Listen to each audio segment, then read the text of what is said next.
इस वीडियो में हम लोग अकाउंटिंग के जो बेसिक टर्म्स हैं उनके बारे में जानेंगे, क्योंकि जब तक हमें ये नहीं पता होगा कि ये क्या टर्म है, इसको इसका मीनिंग क्या है, इसको किस कॉन्टेक्स्ट में यूज़ किया जाता है, तब तक हमारे लिए अकाउंटिंग का किसी भी चैप्टर को समझना बहुत मुश्किल है। तो इस चैप्टर में बहुत सारे टर्म्स मिलेंगे जिनको हम समझेंगे और उसका डेफिनेशन को ध्यान से याद रखेंगे। मैंने बहुत छोटे छोटे डेफिनेशन तैयार किए हैं ताकि आपको उसको याद करना आसान हो। तो इसको आप स्क्रीनशॉट लेके और अपने पास नोट तैयार करके उसको लर्न कर सकते हैं, और समझने में जब दिक्कत हो तो वीडियो को देख सकते हैं। पहला टर्म जो होता है एंटिटी। एंटिटी का मतलब क्या है? एंटिटी का मतलब एक ऐसा चीज़ जिसका एक इंडिविजुअल एग्जिस्टेंस हो। ठीक है, हर एक बिजनेस यूनिट अपने आप में एक एंटिटी है। जैसे आप जिस स्कूल में पढ़ने जा रहे हैं वो स्कूल भी एक एंटिटी है, बस वो बिजनेस एंटिटी नहीं है। बिजनेस एंटिटी क्यों नहीं है? क्योंकि उसका पर्पस प्रॉफिट कमाना नहीं है। ठीक है, ये अलग बात है कि आजकल स्कूल्स प्रॉफिट कमाने का ही हब बन के रह गया है, लेकिन जो प्राइमरी ऑब्जेक्टिव है कोई स्कूल नहीं बोल सकता, क्लेम नहीं कर सकता कि हमने प्रॉफिट कमाने के लिए स्कूल खोला है। ठीक है, क्योंकि वो प्रॉफिट मोटिव में नहीं आता है। तो जो एंटिटी मतलब क्या होता है? एक ऐसा बॉडी जिसका अपना एक इंडिविजुअल एग्जिस्टेंस है। वो कोई कंपनी हो सकता है, कोई शॉप हो सकता है, कोई पार्टनरशिप फॉर्म हो सकता है। ठीक है, दूसरा टर्म क्या है? Business entity. तो बिजनेस एंटिटी मतलब एक ऐसा ऑर्गेनाइजेशन, ऐसा बॉडी जिसका पर्पस प्रॉफिट कमाना है। ठीक है, फिर बिजनेस ट्रांजेक्शन। बिजनेस ट्रांजेक्शन क्या है? जब बिजनेस है तो उसके यहाँ कुछ सेल होगा, कुछ परचेज होगा, तो वो एक्टिविटी बिजनेस का जिसमें मनी ट्रांसफ़र होता है। जिसमें क्या होता है? मनी ट्रांसफ़र होता है। अगर सेल होगा तो पैसा का ट्रांसफ़र होगा, आप सेल करोगे सामान तो पैसा लोगे।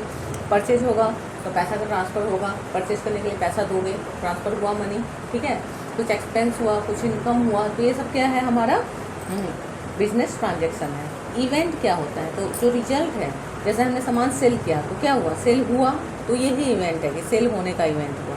परचेज किया तो परचेज हुआ, सर्विस दिया तो सर्विस दिया हमने। तो जो हो रहा है, जो इवेंट हुआ, जो रिजल्ट है उसका, उस ट्रांजेक्शन का, वही इवेंट है। ठीक है, अकाउंट। अकाउंट क्या होता है? अकाउंट है एक रिकॉर्ड ऑफ ट्रांजेक्शन। ठीक है, जिसमें एक हेडिंग होता है कि ये कौन सा अकाउंट है। कैश अकाउंट मतलब कैश का रिकॉर्डिंग होगा, सैलरी अकाउंट मतलब सैलरी का रिकॉर्डिंग होगा, मशीनरी अकाउंट मतलब मशीनरी का रिकॉर्डिंग होगा। ठीक है, इसका बाद अगला टॉपिक है कैपिटल। कैपिटल का मतलब क्या होता है? कैपिटल मतलब जो अमाउंट कैश के फॉर्म में ही नहीं हो सकता है, एसेट के फॉर्म में हो सकता है, गुड्स के फॉर्म में हो सकता है, व्हीकल के फॉर्म में हो सकता है। मतलब जो कुछ भी ऑनर, बिजनेस का प्रोप्राइटर बिजनेस में इन्वेस्ट करता है वो सब कैपिटल है। ठीक है, invested by the owner in form of cash और एसेट। ठीक है, तो अब अगर किसी को बिजनेस चलाना है, आपको ही बिजनेस शुरू करना है, तो आपके पास क्या चॉइस है? या तो आपके पास अपना पैसा है, मान लीजिए आपको 5 लाख रुपये से बिजनेस शुरू करना है और आपके पास 2 लाख रुपये हैं, तो आप 2 लाख तो अपना लगाओगे, बाकी 3 लाख कहाँ से लाओगे? कहीं ना कहीं से अरेंज करोगे, बैंक से लोन लोगे या फिर मार्केट में कुछ लोन से लोन लोगे, फ्रेंड्स से लोन लोगे। तो वो जो 3 लाख रुपया हुआ वो आपका लायबिलिटी हो गया, क्योंकि वो आपको आज नहीं तो कल रिटर्न करना है, वो आपने दूसरे से लिया है। लेकिन जो 2 लाख रुपया है वो आपका कैपिटल है, क्योंकि आपका अपना पैसा है, वो किसी और को आपको वापस नहीं करना है। तो किसी भी बिजनेस में जो टोटल एसेट होता है वो कैपिटल और लायबिलिटी का सम होता है। मतलब उस टोटल एसेट में कुछ पैसा ऑनर का अपना होता है और कुछ पैसा बाहर से उसने लिया है। तो इसलिए बोलते हैं capital is equal to asset minus liability. अगर 5 लाख का एसेट है बिजनेस का और लायबिलिटी 3 लाख का है, 3 लाख का लोन है, यानी बाकी 2 लाख बिजनेसमैन का अपना पैसा है, तो इसको शॉर्ट में लिखते हैं याद करने के लिए C equal A minus L। ठीक है, सारे सिंपल मेथड, जो सिंपल ट्रिक्स होते हैं, कैसे सीखना है, कैसे याद करना है, कैसे याद रखना है, वो सब मैं आपको बारी बारी वीडियो में बताऊंगी। ठीक है, आगे क्या है? ड्राइंग्स। अगर पार्टनर या बिजनेसमैन बिजनेस में पैसे इन्वेस्ट कर रहा है, सामान इन्वेस्ट कर रहा है, तो कैपिटल है। तो अगर कभी उसको ज़रूरत पड़ा कुछ पैसा का, उसके बिजनेस में पैसा अवेलेबल है या सामान अवेलेबल है, तो दूसरे से क्यों मांगने जाएगा? अपना बिजनेस से ही ले लेगा और बाद में उसको लौटा देगा। तो अगर कभी भी बिजनेस का ऑनर बिजनेस से अपना पर्सनल यूज के लिए पैसा या सामान निकालता है तो उसको ड्राइंग बोलते हैं। इट इज़ द अमाउंट और goods taken by proprietor for personal expense. ठीक है, नेक्स्ट क्या है? लायबिलिटीज। लायबिलिटी का मतलब क्या है? Payable by business to outsider, जो अभी मैंने आपको कैपिटल के समय ही बता दिया था कि लायबिलिटी क्या है। आपको अगर इसमें कोई भी टर्म लगे कि नहीं, जो एक्सप्लेनेशन हुआ उसमें मुझे समझ नहीं आया, थोड़ा और एक्सप्लेनेशन चाहिए, तो आप मुझे कमेंट सेक्शन में बताएंगे, तो मैं उसके लिए फिर से एक छोटा सा शॉर्ट्स बना के और अच्छे से उसको एक्सप्लेन कर दूँगी। क्योंकि जितना ज़्यादा एलिब्रेट करूँगी उतना लंबा वीडियो होता जाएगा, और ज़्यादा लंबा वीडियो होने से भी बच्चे इंटरेस्ट नहीं लेते हैं। आपके लिए अभी स्टैंडर्ड 11 नया है, तो आपको चाहिए कि हाँ कैसे मैं कम समय में ज़्यादा से ज़्यादा समझ जाऊँ। तो इसलिए मैं कोशिश कर रही हूँ कि कम टाइम में वीडियो को एक्सप्लेन करूँ कोई टॉपिक। अगर आपको लग रहा है किसी टॉपिक का और एक्सप्लेनेशन चाहिए तो ज़रूर से कमेंट सेक्शन में बताइएगा, मैं रेगुलर बेसिस पे कमेंट चेक करती हूँ। तो नेक्स्ट क्या है, लायबिलिटी के दो टाइप हैं, एक इंटरनल लायबिलिटी और एक एक्सटर्नल लायबिलिटी। तो इंटरनल लायबिलिटी मतलब क्या, जो ऑनर का अपना पैसा है, जो ऑनर को बिजनेस ऑनर को पे करेगी, जो कि हम लोग आगे कॉन्सेप्ट में सीखेंगे कि बिजनेस और बिजनेस का ऑनर दो अलग अलग पर्सन माने जाते हैं अकाउंटिंग के नज़र में, अकाउंटिंग पॉइंट ऑफ व्यू से दोनों अलग हैं। तो सिंपल अभी आप इतना बस समझिए, वो मैं आपको वहाँ कॉन्सेप्ट में सिखाऊंगी कि अगर ऑनर का पैसा है बिजनेस में तो इंटरनल लायबिलिटी है, और बाहर के लोगों से लिया हुआ पैसा है तो एक्सटर्नल लायबिलिटी, क्योंकि ऑनर बिजनेस का अपना पर्सन है तो इंटरनल है, और एक्सटर्नल मतलब जैसे बैंक से लोन लिया, क्रेडिटर्स से लिया, मतलब उधार किसी से कुछ सामान लिया, हाँ, तो बाहर के लोगों को अगर पे करना है, आउटसाइडर को पे करना है तो एक्सटर्नल लायबिलिटी। एक्सटर्नल मतलब क्या, आउटसाइडर। इंटरनल मतलब कौन, तो अपना पर्सन अंदर का, तो बिजनेस में कौन है, अपना बिजनेस का ऑनर है, ठीक है। फिर लायबिलिटी के और टाइप्स किए जाते हैं, ये तो दो टाइप हुए इंटरनल एक्सटर्नल के बेसिस पे। इसके बाद बोल रहे हैं कि लायबिलिटी का अगला जो दो टाइप है वो है नॉन करेंट लायबिलिटी और करेंट लायबिलिटी, ठीक है। तो ये किसका टाइप है, ये एक्सटर्नल लायबिलिटी का टाइप है। एक्सटर्नल लायबिलिटी दो टाइप के होते हैं, ठीक है। एक्सटर्नल लायबिलिटी जो होता है वो दो टाइप का होता है, क्या क्या, नॉन करेंट लायबिलिटी और करेंट लायबिलिटी। तो नॉन करेंट लायबिलिटी मतलब लॉन्ग टर्म के लिए, these are payable after a period more than 1 year. याद रखिएगा, 1 साल से ज़्यादा के बाद अगर आप कुछ पे कर रहे हैं, बैंक से लोन लिए हैं 2 साल के लिए, 5 साल के लिए, तो क्या कहलाएगा, नॉन करेंट लायबिलिटी। लेकिन अगर हम बैंक से लोन लिए 3 महीना बाद पे करना है, 6 महीना बाद, विद इन 1 ईयर पे करना है, तो करेंट लायबिलिटी हो जाता है। तो करेंट लायबिलिटी में क्या अक्सर आता है, जो कि जैसे उधार सामान खरीदे हैं किसी से तो उसको पे करना है, तो आप तो नहीं बोलोगे आप 2 साल बाद पे करोगे, तो जल्दी से जल्दी पे करेंगे, तो विद इन 1 ईयर जब पे करना है तो उसको बोलते हैं करेंट लायबिलिटी, ठीक है। इसके बाद इसके एग्जांपल्स क्या हैं, तो बैंक लोन है लॉन्ग टर्म का, डिवेंचर से, डिवेंचर होता है कि कंपनी जब पब्लिक से लोन लेती है तो उसको डिवेंचर देती है, ठीक है, एक लेटर जैसा होता है। पहले तो हार्ड कॉपी होता था, आजकल तो डीमैट अकाउंट के थ्रू ही सब मेंटेन होता है। इसके बाद करेंट लायबिलिटी क्या होता है, तो जैसे सामान हमने उधार में खरीदा, क्रेडिटर है, ठीक है, तो करेंट लायबिलिटी है। फिर है एसेट्स। एसेट्स क्या है, जो प्रॉपर्टीज है, assets are the properties own by business, business के पास जितना प्रॉपर्टी है वही उसका एसेट है, ठीक है। Asset help the firm to earn profit, business के पास एसेट होता है तो उससे वो प्रॉफिट अर्न कर पाता है। कैसे, ज़मीन होगा तब तो उस पर ऑफिस बनेगा या फैक्ट्री बनेगा, ठीक है। उसके बाद फिर क्या होगा, उस पर मशीन बैठाया जाएगा तो मशीन से प्रोडक्शन होगा। कैश होगा तो कैश होगा तब तो किसी सामान को रॉ मटेरियल खरीदा जाएगा। डेटर्स मतलब जिसको उधार सामान बेचो आके पैसा देगा, तो जहाँ जहाँ से पैसा या प्रॉफिट मिलने का चांस है वो सब हमारे लिए क्या होता है, एसेट होता है, ठीक है।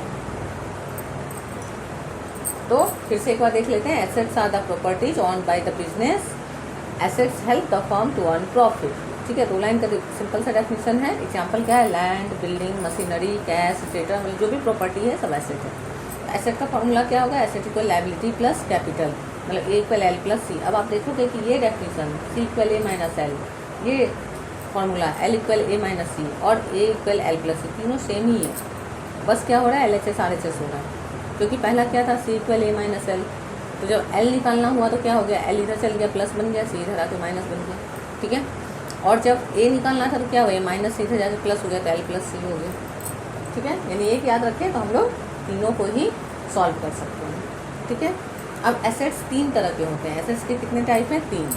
पहला टाइप क्या है, नॉन करेंट एसेट। तो नॉन करेंट जब हाँ वर्ड आता है नॉन करेंट तो याद रखना more than 1 year. These assets are not made for resale, इसको बेचने के लिए नहीं खरीदा जाता है। और hold for long term in the business, उसको प्रोडक्शन के लिए यूज करने के लिए खरीदा जाता है, लंबे समय के लिए बिजनेस में। They help in producing goods, जैसे मशीन है गुड्स प्रोड्यूस करने में हेल्प करेगा, ठीक है।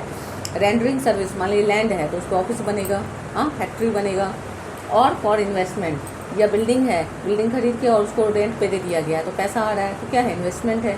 दे कैन बी टेंजिबल और इनटेंजिबल, एसेट टेंजिबल भी हो सकता है, इनटेंजिबल भी। टेंजिबल का मतलब जिसको छू सकते हैं, जैसे पेपर है अभी मैं छू सकती हूँ, लेकिन इनटेंजिबल का मतलब होता है जिसको छू नहीं सकते। जैसे आप कंप्यूटर का एग्जाम्पल लीजिए, कंप्यूटर का जो हार्डवेयर है उसको आप छू सकते हैं, मॉनिटर को छू सकते हैं, सीपीयू को छू सकते हैं, लेकिन उसका जो सॉफ्टवेयर है उसको छू नहीं सकते। लेकिन वो एसेट तो है, क्यों है एसेट, क्योंकि आपको कोई सॉफ्टवेयर खरीदना है तो फ्री में तो नहीं मिलेगा, आपको खरीदना पड़ेगा, पैसे देने होंगे, तो जिस चीज़ का मॉनेटरी वैल्यू है वो एसेट है, ठीक है। नेक्स्ट क्या है, करेंट एसेट्स। करेंट एसेट जैसे करेंट वर्ड आया यानी लेस देन 1 ईयर, तो current these assets are meant for resale, ये रीसेल के लिए होता है। लाओ बेचो, जैसे सामान खरीदो बेचो, सामान बनाओ बेचो। Can be converted into cash with in 1 year, 1 साल के अंदर उसको कैश में कन्वर्ट कर देना। कैश में कन्वर्ट करने का क्या तरीका है, सेल कर दीजिए कैश बन जाएगा।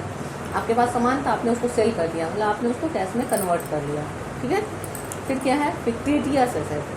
फिक्टिटियस एसेट का मतलब होता है, फिक्टिटियस मतलब फॉल्स, ठीक है, झूठा एसेट है, सिर्फ एसेट साइड में दिखता है लेकिन एक्चुअल में एसेट नहीं है, ठीक है। These assets have no real value, उसका कोई वैल्यू नहीं होता है। दीज आर लॉसेज, एक्चुअल में लॉस है, नॉट रिटर्न ऑफ, जो राइट ऑफ नहीं हुआ है, ठीक है। और ये सारा लॉस बैलेंस शीट में एसेट साइड में लिखा जाता है, इसलिए लिखा जाता है कि कैपिटल के अपोजिट एसेट होता है। हम देखते हैं कैपिटल इधर है, एसेट इधर है, तो ये कैपिटल में नहीं लिखा सकता है, कैपिटल के साथ केवल प्रॉफिट जाता है, तो लॉस जो होता है कैपिटल के उल्टा तरफ जाता है। तो उल्टा तरफ एसेट है तो दिखता है कि एसेट साइड में है, लेकिन ये एसेट है नहीं, ये फिक्टिटियस एसेट है, फॉल्स एसेट, जिसका कोई मॉनेटरी वैल्यू नहीं है, एक्चुअल में क्या है, लॉस है। नेक्स्ट टर्म क्या है, रिसिप्ट।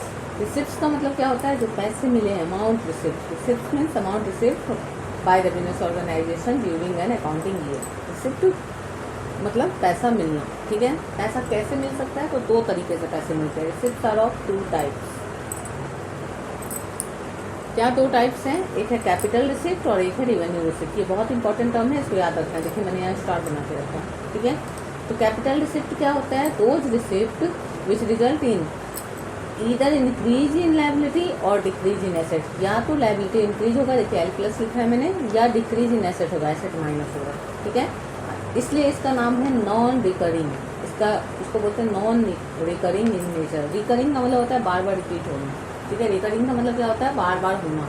तो नॉन रिकरिंग है, बार बार नहीं होगा। लोन कोई बार बार नहीं लेता है, फर्नीचर बार बार सेल नहीं करेगा, मशीनरी बार बार परचेज नहीं करेगा। ये सब चीज़ तो एक बार खरीदता है, एक बार बेचता है, एक बार खरीदा, सालों साल यूज हुआ, फिर कभी जाके लगा रहे अब ये यूजफुल नहीं है तो चलो सेल कर दो तुम, ठीक है। तो ये नॉन रिकरिंग इन नेचर है। दूसरा क्या होता है, revenue receipt. Revenue receipt are those receipt which are obtain from activity. जैसे सेल होगा, परचेज होगा, तो बार बार होने वाली चीज़ें। हर बिजनेसमैन चाहेगा कि बार बार सेल हो, बार बार सामान हम खरीदें ताकि बार बार बेचें। तो sale of goods, commission receipt, ये बार बार होने वाला एक्टिविटी, और इसको बोलते हैं रिकरिंग नेचर। रिकरिंग मतलब रिपीट हो रहा है बार बार, ठीक है। और इसकी वजह से ना तो लायबिलिटी बढ़ेगा और ना एसेट घटेगा, ये दोनों में से कुछ भी नहीं होगा इसकी वजह से, ठीक है। ना लायबिलिटी इंक्रीज होगा और ना एसेट बढ़ेगा, किसकी वजह से, रिवेन्यू की वजह से। लेकिन कैपिटल की वजह से या तो लायबिलिटी बढ़ना चाहिए या तो एसेट घटना चाहिए, पहचान करने का तरीका है। नेक्स्ट क्या है, नेक्स्ट है एक्सपेंडिचर, ठीक है। तो एक्सपेंडिचर क्या है, expenditure is a payment. Expenditure मतलब पेमेंट, किसके लिए, बेनिफिट रिसीव। आपने कुछ बेनिफिट लिया होगा, या तो कोई सामान लिया होगा या कोई सर्विस लिया होगा, तो उसके लिए आपको पेमेंट करना है, वही एक्सपेंस है, ठीक है। तो एक्सपेंडिचर तीन तरह के होते हैं, कैपिटल एक्सपेंडिचर, रिवेन्यू एक्सपेंडिचर और डेफर्ड रेवेन्यू एक्सपेंडिचर। तो कैपिटल एक्सपेंडिचर कौन हुआ, तो कैपिटल एक्सपेंडिचर फिर वही है, non recurring in nature. Capital word आ गया मतलब नॉन रिकरिंग। कैपिटल वर्ड ही अपने में बताता है कि कई सालों में एक बार होने वाला इवेंट है, ठीक है। तो capital expenditure results in either decrease in liability, या तो लायबिलिटी डिक्रीज होगा। लायबिलिटी कैसे डिक्रीज होगा, पेमेंट करने से, ठीक है, जैसे बैंक लोन पे किए, या इंक्रीज इन एसेट, या कोई एसेट खरीदे, जैसे लोन पेड, फर्नीचर परचेज, ठीक है। दूसरा क्या है, रिवेन्यू एक्सपेंडिचर। रिवेन्यू एक्सपेंडिचर मतलब क्या, expenditure incurred benefit of which is received with in 1 year. Revenue वाला का एक साल के अंदर बेनिफिट मतलब बार बार हो रहा है, विद इन 1 ईयर कई बार सेल होगा, परचेज होगा, तो purchase of goods, salary paid, ये रिकरिंग है नेचर में। मतलब एक्सपेंस और रिसिप्ट दोनों के लिए ये रूल है कि अगर कैपिटल नेचर है नॉन रिकरिंग है, और रिवेन्यू नेचर है तो रिकरिंग है। थर्ड टर्म यहाँ पे एक नया आता है, डेफर्ड रेवेन्यू एक्सपेंडिचर। डेफर्ड का मतलब क्या होता है, डेफर्ड का मतलब होता है किसी चीज़ को पीस कर देना, ठीक है। कोई चीज़ है उसको हमने पीस कर दिया तो डेफर्ड हो गया। तो कब होता है ये, it is the expenditure of revenue nature. Revenue लिखा हुआ है ना, रिवेन्यू नेचर का है, यानी विद इन 1 ईयर होने वाला है, लेकिन but it benefit covers more than 1 year से 3 to 7 ईयर। इसका जो बेनिफिट है वो कई साल तक आता रहेगा। जैसे एडवर्टीजमेंट है, एडवर्टीजमेंट अगर इस साल की कंपनी और लोग इन्फ्लुएंस हो गए और सामान यूज करने लगे तो अगले साल, उसके अगले साल, कई साल तक यूज करेंगे। और एक्सपेंडिचर बहुत बड़ा है एडवर्टीजमेंट पे, तो अब मान लीजिए कि 50,000 का एक्सपेंस है, तो एक साल में कंपनी इतनी बड़ी नहीं है कि 50,000 एक्सपेंस एक साल में दिखा दे, तो क्या करेगी, बोलेगी इसको डेफर कर देते हैं, मतलब 5 साल तक इसको हम 5 साल तक बारी बारी दिखाएंगे 10,000 पर ईयर। मतलब पहला साल दिखाएंगे 10,000 एक्सपेंस, फिर दूसरा साल, तीसरा साल, चौथा साल, पाँचवा, 5 साल 10,000 करके हर साल टुकड़ा टुकड़ा में एक्सपेंस दिखाएंगे। तो अभी क्या हुआ, डेफर हो गया। अब इसका क्या होगा, rest will be shown in balance sheet. तो जो नहीं राइट ऑफ को, जैसे पहला साल में 10,000 दिखा रही है पीएल में और बैलेंस शीट में एसेट साइड में 40,000 दिखाएंगे कि 10,000 राइट ऑफ करिए, 40,000 करना बाकी है। फिर उसके अगला साल जब होगा तो 10,000 PL में जाएगा और 30,000 दिखाएंगे कि 40 था उसमें से 10 कर दिए, 30 बाकी है। फिर उसके अगले साल 10 यहाँ जाएगा और 20 दिखाएंगे यहाँ, ठीक है, कि 30 में से 10 राइट ऑफ हो गया और 20 बचा है। फिर 20 में से अगले साल 10 दिखाएंगे, 10 बचा रहेगा। फिर उसके अगले साल 10 दिखाएंगे तो यहाँ नील हो जाएगा, फिर कुछ नहीं बचा। तो ये ही है डेफर्ड रेवेन्यू एक्सपेंडिचर। और ये यहाँ जो दिख रहा है डेफर्ड रेवेन्यू एक्सपेंडिचर का बचा हुआ पार्ट, इसी को फिक्टिशियस एसेट बोलते हैं, जब हमने पढ़ा था कि देखिए एसेट साइड लिखा हुआ है, ठीक है तो एसेट साइड में, लेकिन क्या ये एसेट है? एसेट तो नहीं है, इसको सेल कर सकते हैं? नहीं कर सकते हैं, तो ये फिक्टिशियस एसेट के अंदर आ जाता है, ठीक है। फिर अगला टॉपिक में ही हम लोग पिछला टॉपिक भी रिवाइज कर ले रहे हैं, रिलेट करके पढ़ रहे हैं ताकि दोनों चीज़ आपको समझ आ जाए। अब नेक्स्ट पॉइंट क्या है? नेक्स्ट पॉइंट है एक्सपेंसेस। एक्सपेंसेस देखेंगे। अब देखिए हमने एक्सपेंडिचर पढ़ा था और यहाँ एक्सपेंसेस है। एक्सपेंडिचर में 3 टाइप्स पढ़े थे। अब एक्सपेंस किसको बोलेंगे? तो expense is the cost incurred for generating revenue. Revenue generate करने के लिए जो खर्च लगता है उसी को हम बोलते हैं एक्सपेंस। एक्सपेंस इक्वल क्या हो गया? Revenue minus income. मतलब जितना इनकम है हमारा और उसको रिवेन्यू से अगर हम माइनस कर दें तो क्या हो जाता है? Expense.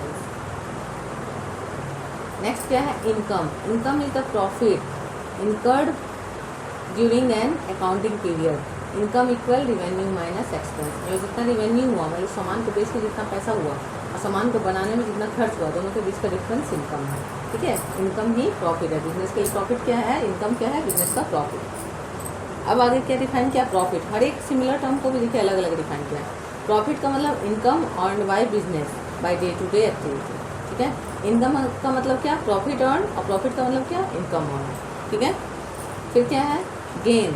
Gain is the profit arising from any particular event. किसी एक इवेंट में जो प्रॉफिट हो रहा है उसको गेन बोलते हैं। जैसे एक एसेट था हमारा, 10,000 का एसेट था, हमने उसको यूज किया कई साल तक, उसका वैल्यू आज के डेट में मार्केट में 3,000 हो गया, लेकिन हमने 3,500 में बेच लिया, 500 का बेनिफिट हुआ, तो ये गेन हो गया, ठीक है। फिर क्या है?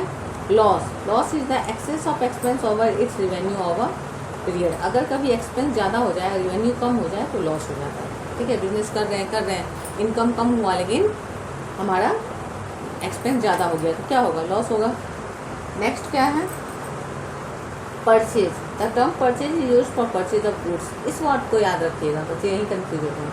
परचेज तभी यूज करते हैं जब हम गुड्स खरीदें या फिर रॉ मटेरियल खरीदें, ठीक है। क्यों खरीदते हैं सब? या तो रीसेल करने के लिए या सामान बनाने के लिए, फॉर रीसेल और प्रोड्यूसिंग गुड। और कोई भी चीज़ परचेज करने से क्वेश्चन में लिखा रहेगा परचेज मशीनरी, लेकिन मशीनरी को गुड्स नहीं लिख देते हैं, परचेज नहीं लिखते हैं, क्योंकि गुड्स नहीं है मशीनरी। गुड्स वो होता है जिसको खरीद के फिर से बेचा जाता है या जिसको खरीद के उससे कुछ बना के बेचा जाता है। तो परचेज वर्ड हम अकाउंटिंग में केवल गुड्स के लिए यूज करते हैं। परचेज रिटर्न वर्ड किसके लिए यूज करते हैं? तो जो गुड्स हम खरीद के लाए, अगर उसमें से कुछ रिटर्न करना है तो उसके लिए वर्ड यूज करते हैं term purchase return. Purchase return का दूसरा नाम रिटर्न आउटवर्ड भी है, तो उसको हम लोग RO से याद रखते हैं। परचेज रिटर्न को क्या बोलते हैं? RO। फिर क्या है? सेल्स। सेल्स यूज होता है सेल ऑफ गुड्स के लिए, यहाँ भी यही है, गुड्स सेल होगा तो ही सेल वर्ड यूज करेंगे। सेल्स रिटर्न कब यूज़ करेंगे? अगर सेल किया हुआ गुड्स वापस आता है कस्टमर से तो उसको सेल्स रिटर्न बोलते हैं, और इसको रिटर्न इनवर्ड बोलते हैं, RI, ठीक है, रिटर्न इनवर्ड। फिर revenue from operation. Revenue from operation एक नया टर्म ऐड हुआ, पहले नेट सेल्स बोलते थे, मतलब सेल्स से रिटर्न माइनस हुआ तो उसको बोलते थे रिवेन्यू नेट सेल्स, तो उसी को अब बोलते हैं रिवेन्यू फ्रॉम ऑपरेशन। मतलब बिजनेस की ऑपरेटिंग एक्टिविटी से कितना इनकम आया, it means revenue earn by operating activities. Net sales, तो नेट सेल्स का नेट मतलब होता है शुद्ध, तो नेट सेल्स मतलब सेल्स में से रिटर्न माइनस कर दीजिए तो वही है नेट सेल्स। फिर क्या है? गुड्स है। Goods are the physical items. Goods मतलब क्या? फिजिकल आइटम है, टेंजिबल है, जिसको छू सकते हैं, और उसको परचेज क्यों किया जाता है? रीसेल करने के लिए। गुड्स कुछ भी हो सकता है, जैसे कि कोई इलेक्ट्रॉनिक शॉप है तो उसके लिए इलेक्ट्रॉनिक आइटम जो है वो सब गुड्स है उसके लिए, ठीक है। मान लीजिए रेफ्रिजरेटर है, वॉशिंग मशीन है, कूलर है, सब उसके लिए गुड्स है। कोई ग्रॉसरी शॉप है तो ग्रॉसरी का आइटम उसके लिए गुड्स है, ठीक है। तो इस तरह से अलग अलग बिजनेस पे डिपेंड करेगा उसका बिजनेस किस चीज़ का है, जो जिस सामान में वो डील करता है वो सामान ही उसके लिए गुड्स है, ठीक है। तो स्टॉक क्या है? टेंजिबल एसेट है, held by enterprise for purpose of sale. किसी भी बिजनेसमैन के पास केवल उतना ही सामान नहीं होता है जो उसकी दुकान में दिख रहा है, उसके अलावा भी उसके पास स्टॉक में सामान होता है। स्टॉक में सामान मतलब क्या? सेल करने के पर्पज से उसने और एक्स्ट्रा रखा हुआ है, उसी को स्टॉक बोलते हैं। स्टॉक दो तरह का होता है, एक है ओपनिंग स्टॉक, एक है क्लोजिंग स्टॉक। तो ओपनिंग स्टॉक मतलब साल के शुरुआत में उसके पास कितना सामान था पहले से, और क्लोजिंग स्टॉक का मतलब इस साल पूरा बीतने के बाद उसके पास कितना सामान बचा रह गया। इस साल का जो क्लोजिंग स्टॉक होता है अगले साल वही ओपनिंग स्टॉक बन जाता है। नेक्स्ट क्या है, इन्वेंट्री। इन्वेंट्री क्या है, इन्वेंट्री में स्टॉक भी आता है, ठीक है, रॉ मटेरियल भी आ जाता है, वर्क इन प्रोग्रेस भी आता है, फिनिश गुड भी आ जाता है, और स्टॉक इन ट्रेड भी आ जाता है, ठीक है। स्टॉक का मतलब तो हमारा वो स्टॉक जो सेल करने लायक है, लेकिन इन्वेंट्री का मतलब हर एक सामान, जैसे रॉ मटेरियल है तो वो भी इन्वेंट्री ही है, ठीक है। तो हमने revenue from operation, goods, stock और इन्वेंट्री का कर दिया। आपको डेफिनेशन से आप स्क्रीनशॉट ले सकते हैं। नेक्स्ट आइटम क्या है, ट्रेड रिसीवेबल्स। ट्रेड का मतलब क्या होता है, बिजनेस। रिसीवेबल्स मतलब मिलने वाला। तो बिजनेस से क्या मिलने वाला होगा, आप किसी को कुछ सेल किए होंगे तो वहाँ से पैसा मिलने वाला होगा। तो ट्रेड रिसीवेबल का मतलब दो चीज़ होता है, एक होता है डेटर्स और एक होता है बिल्स रिसीवेबल। डेटर का मतलब आपने यूँ ही किसी को सामान सेल किया उधार में, वो आपको पेमेंट करेगा। बिल रिसीवेबल का मतलब आपने उसको सामान सेल किया, उसे लिखवा लिया कि 2 महीने में पे करेगा या 1 महीने में या 3 महीने में, तो उतने ड्यूरेशन में वो पे करेगा, ठीक है। यहाँ टाइम पीरियड फिक्स हो जाता है। तो ट्रेड रिसीवेबल में दो टर्म आते हैं, एक डेटर्स और एक बिल रिसीवेबल। और एक कब होता है, जब क्रेडिट सेल हो गुड्स का, मतलब उधार में सामान बेचा जाए। इसी का अपोजिट टर्म है ट्रेड पेएबल्स। ट्रेड पेएबल्स मतलब बिजनेस में जो हमारे पे करने की लायबिलिटी है, तो कहाँ पे करेंगे, जहाँ क्रेडिट परचेज हुआ रहेगा गुड्स और सर्विस का। और ट्रेड पेएबल्स क्या है, तो यहाँ क्रेडिटर्स और बिल्स पेएबल होता है। क्रेडिटर्स मीन्स आपने सिंपली सेल किया है उधार में, बिल्स पेएबल मीन्स आपने एक्सेप्टेंस लिया हुआ है कि इतने दिन में मैं पे करूँगा, ठीक है। फिर क्या है कॉस्ट। कॉस्ट का मतलब क्या होता है, एक्सपेंस, ठीक है। जिस सामान पे जितना एक्सपेंस हुआ है, ऐसे अब मान लीजिए आप दुकान में जाते हो और बोलते हो कि ये सामान में मुझे इतना रुपया का डिस्काउंट दे दीजिए, तो कई बार शॉपकीपर बोलता नहीं, ये तो कॉस्ट भी नहीं है मेरा। हाँ, तो कॉस्ट भी नहीं है मतलब उतने एक्सपेंस किए हैं उस सामान के पीछे, ताकि जब वो सेल करे तो उस एक्सपेंस उसको ज़्यादा मिले, ताकि वो प्रॉफिट कमा सके, ठीक है। नेक्स्ट आइटम है वाउचर। वाउचर का मतलब होता है एक एविडेंस, एक रिटर्न प्रूफ होता है, एक स्लिप होता है बिजनेस ट्रांजेक्शन से, ठीक है। अब आगे क्या है, डिस्काउंट, ठीक है। डिस्काउंट इंपॉर्टेंट आइटम है। डिस्काउंट में क्या होता है हमारा, डिस्काउंट जो है ये जगह जगह आपको प्रैक्टिकल क्वेश्चंस में मिलेगा। ये एक टाइप का कंसेशन है पेमेंट करते समय की। अच्छा, आप मुझे 5,000 पे करने वाले थे, एक काम करिए 4,900 दे दीजिए, तो 100 रुपीज़ का डिस्काउंट दे दिया। किस लिए दिया था, किस पर्पज़ से, प्रॉम्प्ट पेमेंट के लिए, ताकि हमारे कस्टमर खुश रहें, हमारे पास बार बार सामान खरीदने आए, हम उनको ज़्यादा से ज़्यादा बेच सकें, इंक्रीज द सेल, और वो हमें समय पे पेमेंट करें, ताकि उनको लगे हाँ समय पे पेमेंट करने से कुछ डिस्काउंट मिल जाता है।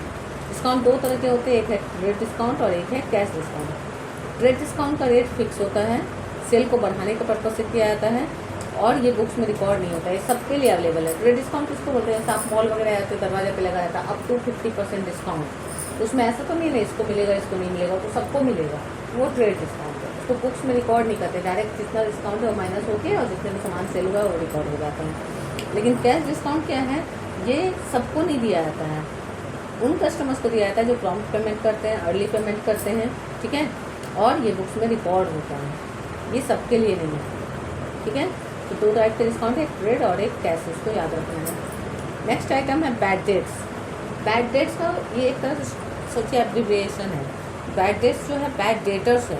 डेटर्स मतलब जिसको हमने उधार सामान बेचा था और उसने पैसे नहीं दिए, तो अब हम उनको गुड डेटर तो नहीं बोलेंगे ना, तो वो हमारे लिए बैड डेटर है, ठीक है। तो बैड डेटर है, तो बैड डेट्स एक निक नेम जैसा यूज़ किया है। तो वो डेटर जहाँ से पैसा इरिकवरेबल है, मतलब पैसा अब आने का चांस नहीं है, तो उसको लॉस मान के राइट ऑफ कर दिया जाता है कि अभी यहाँ से पैसा नहीं आएगा, ठीक है, उसी को बोलते हैं बैड डेट। नेक्स्ट आइटम क्या है, डेप्रिसिएशन। डेप्रिसिएशन का मतलब होता है loss in the value of fixed tangible asset, जैसे मशीनरी है, ठीक है, बिल्डिंग है, व्हीकल है, फर्नीचर है। तो क्या होता है, जब हम खरीदते हैं उसको के बाद समय के साथ धीरे धीरे उसका वैल्यू कम होता है ना, यूज होते होते due to wear and tear, तो वही लॉस इन द वैल्यू जो होता है उसी को डेप्रिसिएशन बोलते हैं। किसके लिए है, टेंजिबल एसेट के लिए, जिसको देख सकते हैं, छू सकते हैं। अमोर्टाइजेशन दूसरा टर्म होता है, वो भी लॉस इन द वैल्यू है, लेकिन वो इनटेंजिबल एसेट के लिए, जिसको छू नहीं सकते हैं, जैसे कॉपीराइट है, पेटेंट है, ठीक है। तो अगर किसी कंपनी का वैल्यू खत्म हो जाए तो उसका पेटेंट का वैल्यू भी तो खत्म हो जाएगा, ठीक है। इसके बाद नेक्स्ट क्या है वर्ड, नेक्स्ट है प्रोप्राइटर। पहले ही हमने पढ़ लिया, प्रोप्राइटर मतलब क्या होता है, owner the person who makes investment in the business and bears all the risk, जो सारा रिस्क उठा रहा है, सारा इन्वेस्टमेंट कर रहा है तो वो प्रोप्राइटर है। प्रोप्राइटर है मतलब ऑनर है बिजनेस का, ठीक है, ऑनर है। नेक्स्ट क्या है, रिबेट। रिबेट भी एक तरह का डिस्काउंट है, ठीक है, ये एक्स्ट्रा डिस्काउंट है। It is reduction in price allowed by a seller after the goods have been sold.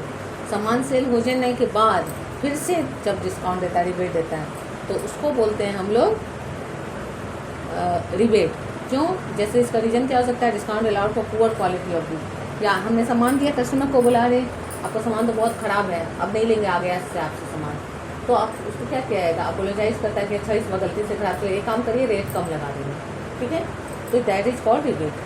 फिर insolvent. Insolvent is a person who is not able to pay his liability. एक ऐसा आदमी जो अपना पैसा कर्जा पे चुकाने के लायक नहीं है, पे करने के लायक नहीं है, और उसको कोर्ट ने इंसॉल्वेंट डिक्लेयर कर दिया, उसको बोलते हैं इंसॉल्वेंट। हिंदी में इसके लिए दिवालिया वर्ड यूज होता है और कहीं में बैंकक्रप्ट वर्ड भी यूज होता है। उसके बाद क्या है, solvent. Solvent is a person, ठीक इसका अपोजिट है, जो अपना पैसा चुकाने के लायक है। तो जो सॉल्वेंट है उसको कोई भी कर्ज देने को तैयार हो जाएगा, लेकिन जो इंसॉल्वेंट है उसको कर्जा देने के लिए कोई तैयार नहीं होगा, क्योंकि लोगों को पता है कि कोर्ट भी नहीं जा सकते, कोर्ट भी बोलती है कि इंसॉल्वेंट है, ये नहीं दे पाएगा, ठीक है। तो इस तरह से हमारा बेसिक अकाउंटिंग टर्म्स जो चैप्टर है वो कंप्लीट हो गया। आप लोग इसको अच्छे से देखिए, बहुत इंपॉर्टेंट चैप्टर है ये। एक तरह से थ्योरी के सारे चैप्टर्स में ये मोस्ट इंपॉर्टेंट चैप्टर है।